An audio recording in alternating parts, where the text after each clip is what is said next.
So good afternoon, everyone, and thank you very much for the invitation to speak to you today. I'm just going to be a bit of a sort of whirlwind tour through sort of what's happening in the world of LVADs, left ventricular devices. I won't touch on any of the short-term devices. I've caught bits of the last few talks, and certainly I have absolutely zero interest in things like impellers and that sort of stuff. And I'll talk about the long-term devices and some anaesthetic and intensive care components to it. So how do I get to the next slide? So we're looking at the sort of bottom end of the bottom of the barrel here. We're looking at the people that really have gone through the whole gamut of heart failure treatments here, and very much at the end of the line prior or peri cardiac transplantation. And don't forget, in the United Kingdom, you're only allowed a VAD or permitted to have a VAD if you're transplantable. So, and we'll talk about that a little bit later on, but it's important. And as I said, I'll touch on these sort of bits, and you'll see in a moment, it's not too tricky, because essentially all LVAD patients for anaesthesia and intensive care get nitric oxide, milrinone, and other stuff to protect the right ventricle. And that's it. I shall not say too much more about the anaesthesia side of things, because Sachin's, I've actually seen Sachin's talk about heart transplantation, and there's so many similarities about the anaesthetic side in terms of sort of, a cardiac case that is all about protecting the right ventricle, which is also the same as the transplanted heart. And Sachin will touch on it. I know about the most common issues peri heart transplantation or implantation is right ventricular failure, and that is a disaster for a transplanted heart, just as it is a disaster for an LVAD. So let's move on. So as I said, we're right at the bottom of the barrel when it comes to our heart failure patients, and they tend to, they've been in the mix for many years usually, and they finally end up at in the heart failure clinic. And this is the latest sort of slide up till about a year ago or 2 years ago now, from the National Blood and Transfusion people who gather all the data. And you can see that heart transplantation is still edging upward, and that trend is not going to change as people get treated better medically and then for hit the transplant list sooner. And therefore, for those that can't be transplanted, we end up bridging them with some sort of ventricular assist device. And if we're primarily interested in the pale blue bars here, which are the long-term devices, which peaked currently about 4 or 5 years ago, which is when Harefield and Birmingham went completely bonkers with putting VADs into patients. But you'll see the darker blue bar is a sort of slight resurgence, and slight touches on the sort of ECPR stuff, and sort of the ECMO short-term support that people are then, and with it can coincide with a change of rules, people are then getting listed as super urgent for transplantation, and sort of bypassing the long-term assist device, because then when you're a long-term VAD, you're deemed stable and no longer urgent. Whereas if you're on a short-term device, brackets ECMO, impeller, then you can, and otherwise you can be super urgent, and you can be skipped over to be transplanted. So that's why the dark blue bars have increased over the last year or two as the rules have changed and the devices have changed. And the pale blue long-term devices perhaps have tailed off slightly. It may also something to do with the director of transplantation at Harefield no longer working at Harefield. And these numbers support that. This is just a year ago, basically pre-pandemic, when you can see quite a few active alive VAD patients in the various transplant units around the countryside. And this is again another sort of snapshot. The Intermax profiles is how you profile your heart failure patients, and this is sort of not a real surprise. And then we've got sort of people who are just really very much at the end of the road, requiring inotropes and or getting worse, and very much approaching very, very end stage heart failure. And why is this about? I mean, well, it's pardon my self-portrait on an airplane, but we don't have any donors anymore. Seat belts and crash helmets really made a huge difference, and modern medicine, as to the number of donors available. And that's why we're getting these people who are sort of hanging around, on a device, waiting for a transplant, waiting for an organ, and there are fewer.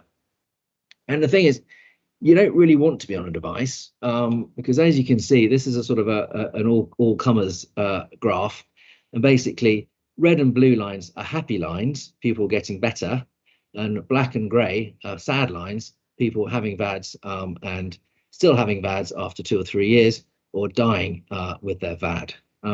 So the numbers don't really sort of make one feel particularly inspired. You really want the blue and the red lines to be very much overtaking the grey and the black lines, but sadly that's not the case in this horrible business. And again, this is the most recent sort of look at all comers long-term VADs in the United Kingdom, and you're looking at about 2/3 still spluttering along in the 2 to 3 year bracket after their VAD. And we'll talk about some of the complications later on, and you might see how this sort of comes about. So this is sort of how it first started, and basically the whole point: you have heart failure, and then you get a transplant, and the sort of the VAD bit has given an extra sort of bit in terms of bridging to the transplant. And part of the sort of process is are they a candidate for heart transplant, or indeed a candidate for a VAD prior to getting a heart transplant? And more recently, some patients are actually recovering off their VAD to recovery, and having their VADs explanted. A handful, but still enough for a sort of a case series, who are actually making it to recovery off their VAD. And this is kind of the sort of the definitions of what we've just been talking about in terms of candidacy, transplantation, recovery, etc. You will note at the very bottom graphic is crossed out, because only in the United States or North America, compared to certainly the UK, is destination therapy an option. In the United Kingdom, a VAD is not put in as a final solution, as destination. Whereas obviously in America, that's the case. And this graphic is from the ISHLT, which is the International Society, but very much American based. And just a quick skip through what the devices sort of look like. It's as with so many things in the world we now live in, it's all about tech and miniaturization. I just about remember walking into Harefield as a very green registrar 20 years ago and seeing the so-called Abide With Me machine by a patient in bed number 3, with a sort of great big washing machine size thing and these sort of balloon pump things in glass sort of chambers by the bed.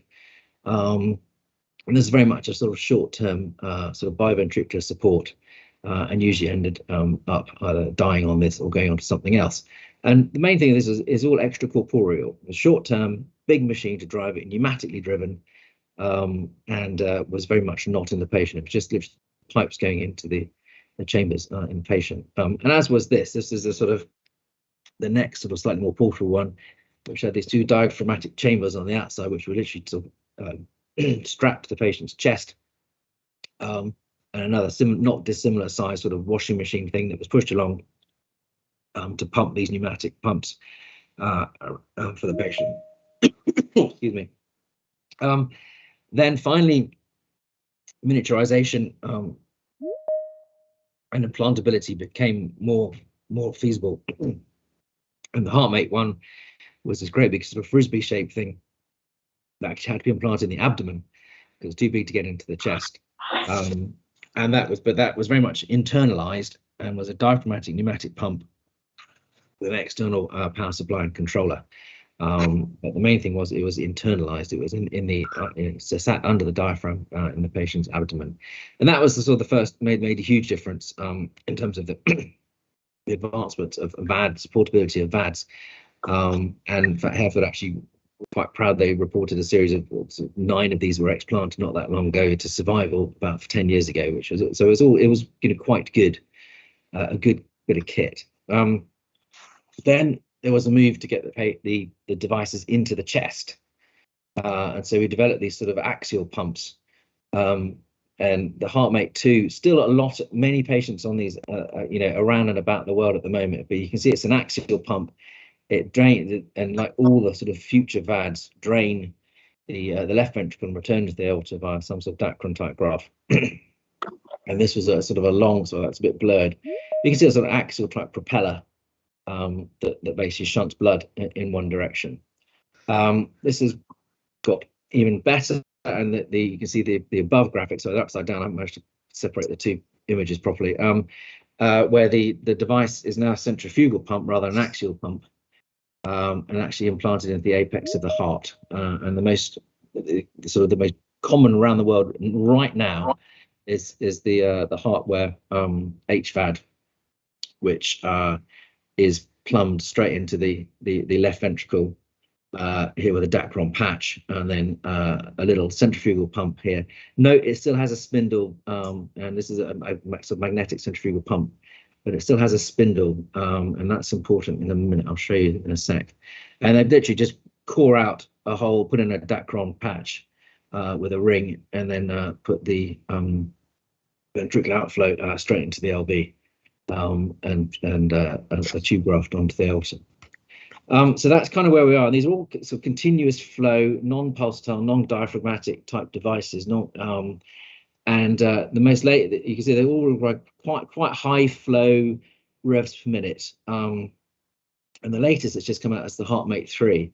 And this is a bit cleverer. Again, it's no different in terms of its concept to the previous hardware device, but there's no spindles or axles. It's a fully magnetic levitated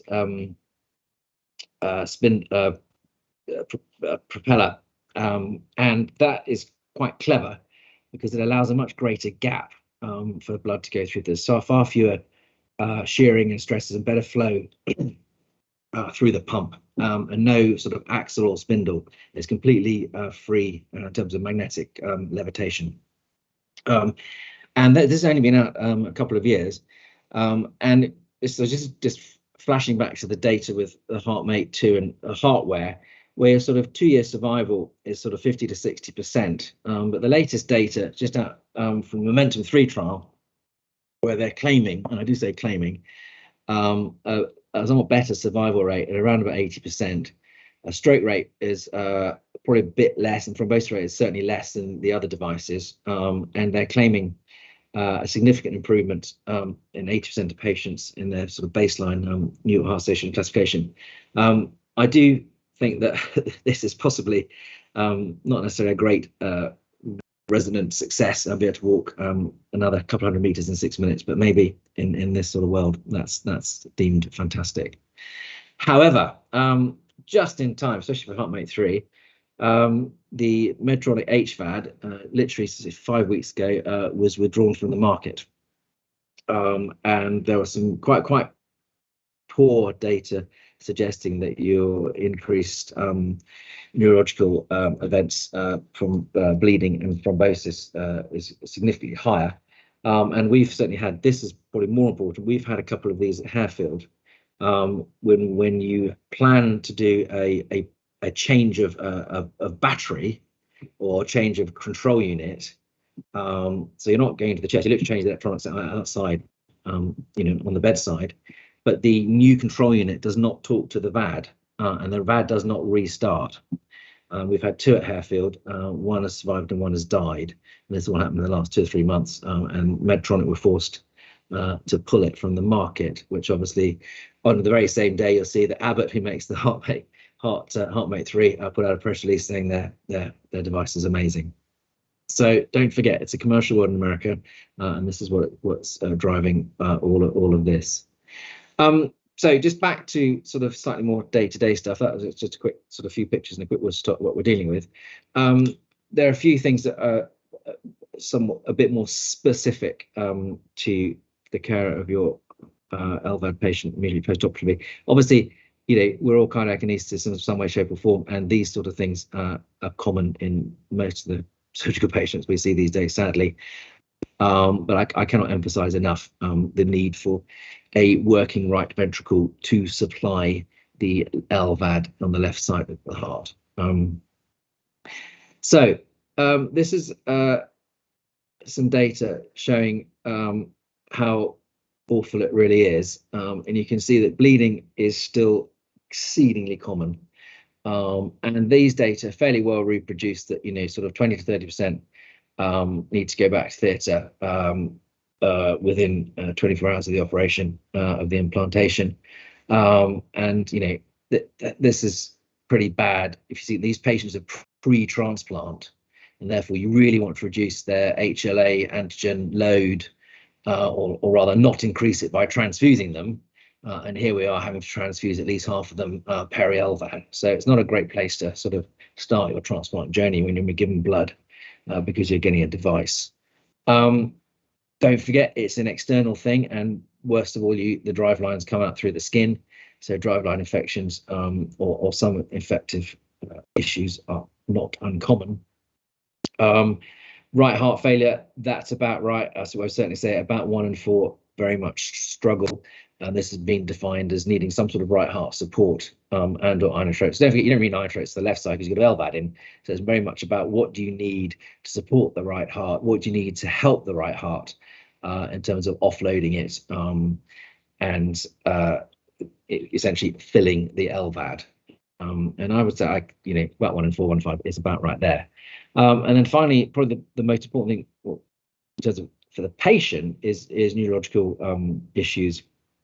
And these obviously may be embolic strokes because you've got foreign tissue there and foreign risk of clot, or the other, you may be getting hemorrhagic strokes because these patients need to be anticoagulated, and we'll touch on that a bit later on. So although it's a great idea to put in a device to prolong someone's life and help their end-stage heart failure, the risks are really not insignificant in terms of potential complications and serious potential complications. So again, this slide you could possibly almost lift out of a heart transplant anaesthetic slide, intensive care slide. You know, all, as I just said before, everything here is aimed at supporting the right heart, the right ventricle, and offloading it in the same way. You don't have much to work on. You've only got a mean pressure. These are non-pulsatile devices, so you certainly have to sort of try and titrate any pressors required for systemic perfusion against your mean arterial pressure. Many would say that having a PA catheter and a cardiac index are pointless because the LVAD is giving you you know, a sort of a liters per minute output, which is not measured. It is calculated. It's not measured. There's no flow meter in any of these devices. It's all a sort of you know, very sort of complex sort of algorithm and calculation to generate some sort of idea of what the cardiac output is. And you just need to watch. I know I've said it 10 times already. You need to watch the right ventricular function like a. As I said, we don't know that the flow is a very much a sort of a generated algorithm from the speed, the pump speed, and it's just a number. Now this, apologies for the poor quality. I wanted to lift it because actually straight from one of the journals, because we still use this at Harefield, even though the reference I think is several years old. But I think the main thing to point out to you, rather than sort of wax too anxious about the sort of the raw measurements you're taking, you know, the transesophageal echo is probably the most useful tool, certainly acutely, when you're looking at your fresh LVAD patient in the intensive care. And these sort of left three here are no different to any sort of cardiac patient, really, especially a heart transplant patient. But obviously you've got to look at what's happening with the LVAD itself. You know, has the inflow to the LVAD, the LVAD sort of shifted slightly, and therefore is not much going on. And very rarely the Gore-Tex or Dacron graft to the aortas might be kinked, but it's under arterial pressure, so that's very unlikely. And so the common things are these ones, and apart from going back to theatre, it's all about tweaking. And as I keep saying, the right heart is the most important thing here. One thing that you won't see in any other cardiac patient is what we call a suction event. And so this is just a straightforward sort of full chamber view, and this is the LVAD here in the apex of the left ventricle, and you can see how, just imagine that it's sort of sucking, and the left ventricle is just sort of shrinking closed, and actually pulling over the septum, making the right ventricle somewhat larger. And then you get the opposite here, where it sort of stops sucking, and you then see the septum bulging that way. And this is a cyclical thing that you see. And the main thing is, if it's sucking, therefore you're not filling the VAD, and therefore systemic flow is going to be less good. And it's most likely due to patients being either underfilled volume-wise, or right ventricular failure. That's the right ventricle not filling the device, and maybe the pump itself is just whizzing along far too fast and just trying to suck at a higher rate than needed. And you can even get suction events just with positive pressure ventilation. You can just see how the flow can almost not quite half, but certainly drop significantly just with increased intrathoracic pressure, and how the motor tries to sort of change its speed to increase the flow relatively related to the flow. So I'm going to cough, sorry. Excuse me. So just one little thing about, well, one big thing about right ventricular failure. I know this is a fairly old reference, but nothing has changed. And essentially, this is your survival at sort of 6 months and a year, having had an LVAD. And basically, if you've got right ventricular failure, your probability of survival is significantly less than if you don't. So it's not just an acute sort of predictor. You see the drop off here of the survivability. But if the right is struggling and continues to struggle, or it has become less good, there is significant residual right ventricular dysfunction, then your probability of survival is less at all stages in this graphic after 30 days. And also being on a ventilator is not good for you. All these other numbers that we sort of readily tweak, on any intensive care patient, don't really mean an awful lot. But you can see here that your risk ratio is significantly greater if you're on a ventilator, having had a long-term LVAD. The slide is no different. We're still managing our right ventricular failure in the way that we'd run it in any other way. We tend to use milrinone as our primary infusion, and we switch over to nasogastric sildenafil or even intravenous sildenafil infusion as they improve. And we often substitute nitric oxide with sildenafil as we try and wean the nitric oxide. Some lunatics think that putting in a right ventricular assist device is a good idea.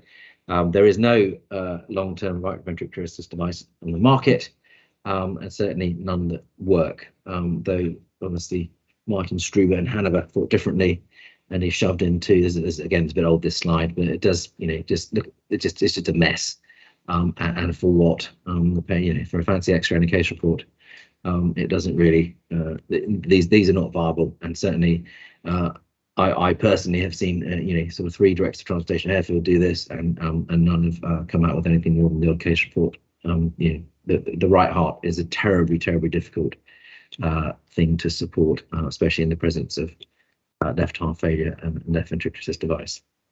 And then of course just the Yanks have to be just one bit cleverer, and they bang in 3, again probably for a case report and a good X-ray, but needless to say, this patient didn't last that long, but it is quite a funky X-ray, I guess. So back to more common things with our LVAD patient in intensive care. As I said in the previous slide, it is not a significant number that actually need to go back to theatre, not just bleed into the drains, but actually need to go back to theatre. And as I said before, this does morph into the prothrombotic issues rather than the bleeding issues. And you can see here, these are just a sort of various publications trying to sort of quantify sort of numbers or percentage of people that need either back to theatre or surgery, stroke and bleeding rates, ischemic and hemorrhagic stroke rates here. And again, these data here, no different in this was in heartware patients, and this was actually in axial flow, so HeartMate 2 patients, and the numbers are about the same. I imagine this is probably a lie here, but let's assume that Dr. Powell was very good at what he does. And then there's also bleeding later on. You get this sort of acquired von Willebrand's disease. You've got you're pushing blood through a device. You chronically hypoperfusing the peripheries, and a lot of these patients get sort of not unexpected, but sort of GI bleeding with no obvious cause. And it's basically just because they're not clotting that well afterwards. However, we do have to anticoagulate them. We tend to start the heparin the next day once we've got over the bleeding, and the long-term LVAD patients are on warfarin. If we're just using heparin to start them off, we have a sort of fairly standard, sort of ECMO, LVAD, what do you want to call it, APT or heparin over 8-10 levels, and we run them at about an hour and a half, 2. And depending on the device, some patients are on aspirin or not. And this is where that sort of rub becomes is sort of bleeding versus clot. And so you've got here that this is looking at the instance of bleeding issues, and it's lowest here when your INR is sort of under 2. But then in terms of thrombotic events, you want it sort of around about here, so INR of sort of more than 2 to 2.5. So most places now, including Harefield, we try and chug along at about an INR of 2 for our long-term VAD patients, and most patients have so that's the American dose, but have 75 aspirin as well, and we don't bother with any sort of DVT prophylaxis or anything like that. So that was just a summary slide, but basically everyone gets warfarin apart from Levotronics, which is a short-term device. I'm not talking about that today anyway. And this is being taken off the market, and I haven't seen one of these for a while. So if you don't anticoagulate people well enough, there's the problem. You get thrombus, and this lovely, beautiful, shiny metal will still act as a nidus for chronic thrombus generation. And we quite often, the first thing they notice is there's an increase in energy required to spin the VAD, or sometimes the flows are less for the same amount of energy. And so their first line of treatment is actually to treat them with tirofiban. They get admitted, and we treat them with tirofiban. And if things are really bad, they end up going to theatre and having a new VAD, which rarely ends well. How do you monitor VAD thrombosis? Well, there's a number of VAD thrombosis and hemolysis.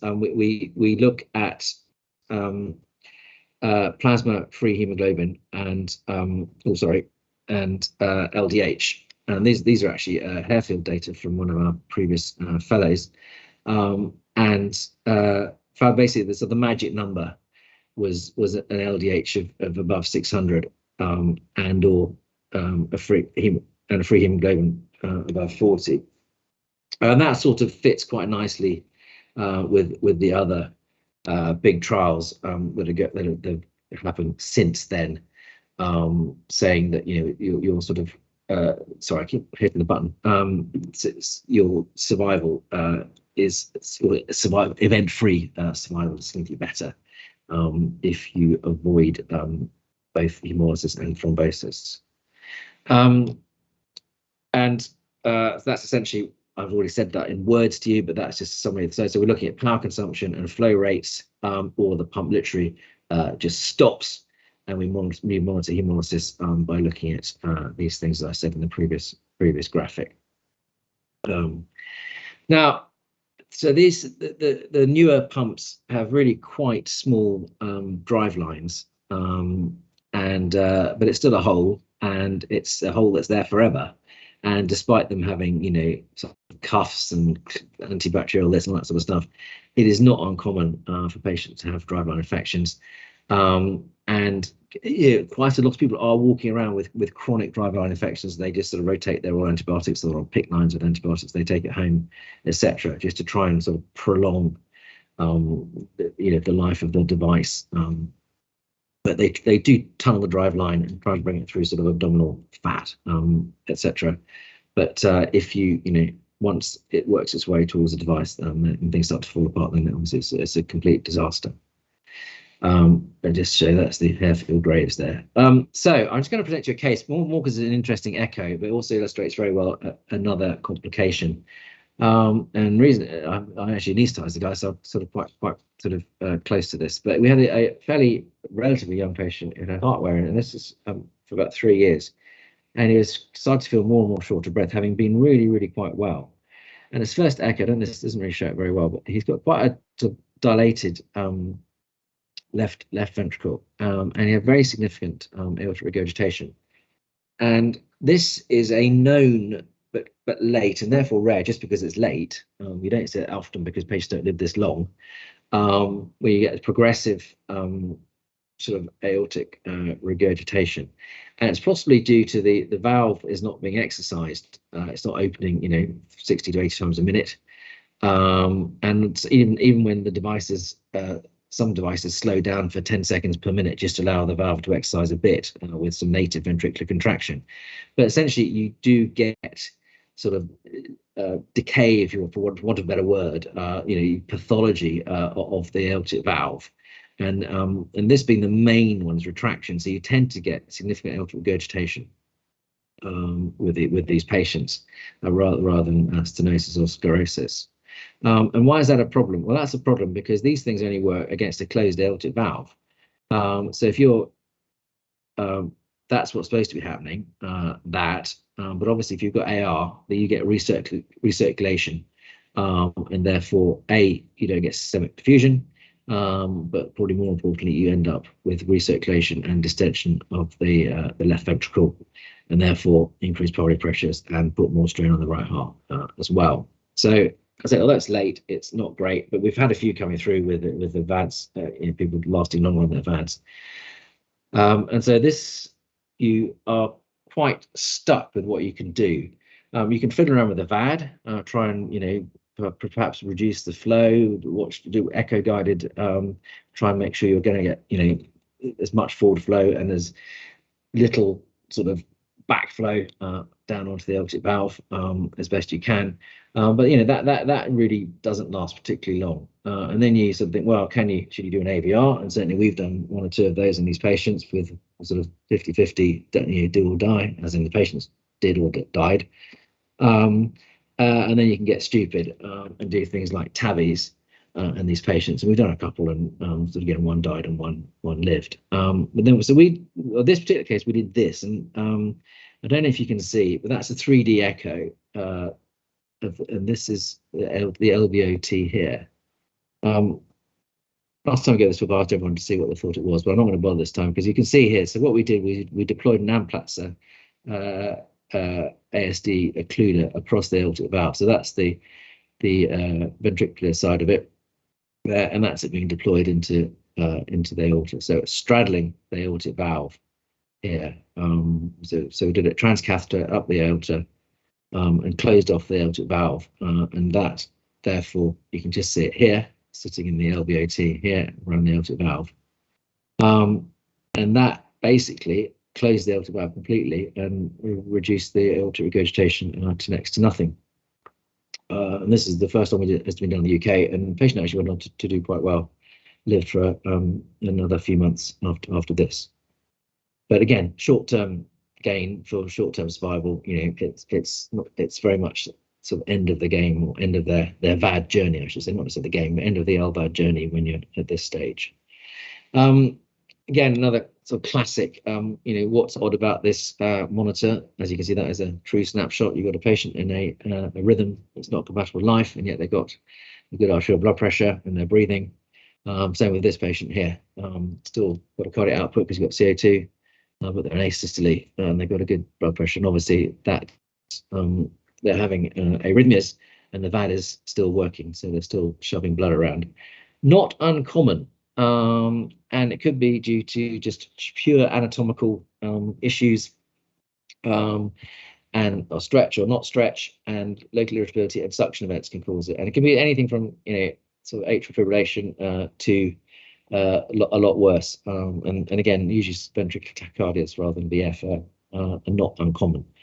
And I guess you treat them as normal. Obviously, the weird thing for us, especially as anaesthetists, is to actually you actually have to give sedation to someone who's in VF because they're sitting there talking to you, and you're about to cardiovert them, even though the monitor in your head says they should be dead and won't hear this. Long-term mexilatine is quite often used if you're sort of your usual sort of amiodarons and lidocaines and things less effective, or rather, if lidocaine is the only thing that's effective, then you could switch them to oral mexilatine. And we've certainly taken these patients to the cath lab and ablated their various arrhythmias, and again given them a little bit better quality of life in the last sort of few months of their life with their LVADs. And on that note, resuscitation, defibrillation, it's about the same really. The only thing you don't do is you try not to do chest compressions because obviously you don't knock the whole thing out. And the main thing is if they need defibrillation, you defibrillate them. That's okay. The devices are sort of shock proof, but they certainly can tolerate being defibrillated, or around the heart around can be defibrillated. And certainly every device has some sort of specific instructions to what you should and shouldn't do in the presence of a cardiac arrest. And as usual, we're back to try to keep the right ventricle alive so that ultimately it will perfuse. So this is just my summary slide really, and I don't really think I'm telling you anything new apart from just bringing it all together in that it's very much about this guy. There are some specific things that go with LVADs, and we obviously very much about how you anticoagulate patients afterwards, given there are some prothrombotic issues as well. And it's all about looking after the right ventricle and filling and protecting the left side of the heart in the LVAD. Thank you very much.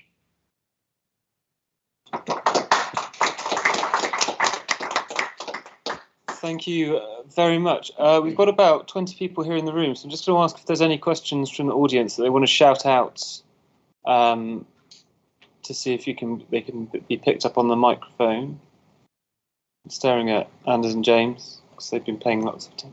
Is there anything particular for coming off bypass with a new LVAD or an existing? Right heart. We tend everyone will be on milrinone and nitric oxide, and I personally, I think most of my colleagues do. We actually quite a lot of the patients are actually on milrinone chronically anyway. At home, we have them they have a PICC line, and they have milrinone pumps at home. We have the Harefield immunologist developed a milrinone level assay, so they can monitor their chronic milrinone therapy at home, and pharmacists are now even making oral milrinone for them. So they're not preloaded with milrinone. We tend to load them very gently in theatre. I just start the infusion basically as soon as I push into theatre. Nitric oxide as soon as sort of rewarming and lungs are on, and plus or minus Pressor. The Pressor is usually less of an issue because obviously you've got your LVAD and your hopefully competent aortic valve giving you forward flow. So if you need a bit of tightening, a bit of afterload, that's all well and good, and that's absolutely fine. It's very much about the right ventricular function, and I keep saying it, but that is it. And do you routinely give everybody antiarrhythmics like amiodarone loading to come? No, we don't. No, not at all. Okay. One more from Dr. Shepherd. What do you do with their existing devices? Because a lot of these people will have CITDs and that kind of stuff. Do you tend to explant them at the same time if they're going to be a transplant candidate? Bear in mind that we're not doing destination. Yeah, we tend to leave divide CRTs and things in until the transplant. Okay. Again, it's the sort of, I know that the sort of synchronization is probably less important, but again, you still got the right ventricle to tickle along as well, and CRTD definitely helps that. So, but at transplant, yes, they come out with multiple holes as they've, a rather tired cardiac surgeon has decided he should rip out the pacemaker from somewhere on the chest wall. There's usually several dressings where you don't expect them to when they hit the ITU, as they've taken out all the other bits. We've luckily got only one surgeon in the room at the moment, so not too many people to offend. That's all right. Any questions online? No. So if we have any, we've got one hand up from the Royal Papworth Hospital. Do you want to unmute yourself and ask away? Thank you. Thanks for your presentation. My name's Priya. I'm one of the senior fellows in anaesthesia. My question's probably a bit surgically orientated, but in view of having a long-term ventricular assist device, if aortic regurg is a complication that's becoming more common, is there any evidence of sewing, surgically closing the aortic valve in the first instance when implanting these devices? As far as I know, not. Certainly, so we've never done it, and I think this is quite a new thing in terms of people are living so much longer with their LVAD because they're not getting transplant. Don't forget, in the UK, durable LVAD is purely a bridge to transplant. So the next stage for these people is to get a heart transplant in the next 1 to 2 years. So the sort of aortic sort of dysfunction, valve dysfunction, is relatively new. And I think most surgeons, and certainly this is not scientific, but this is more sort of coffee room chit chat or in theatre chit chat, would be loath to close an aortic valve, at the time of putting the VAD in. But the flip side is, we must be sure that these patients do not have, a PFO, do not have significant aortic regurgitation, prior or at implantation. Excellent. Thank you.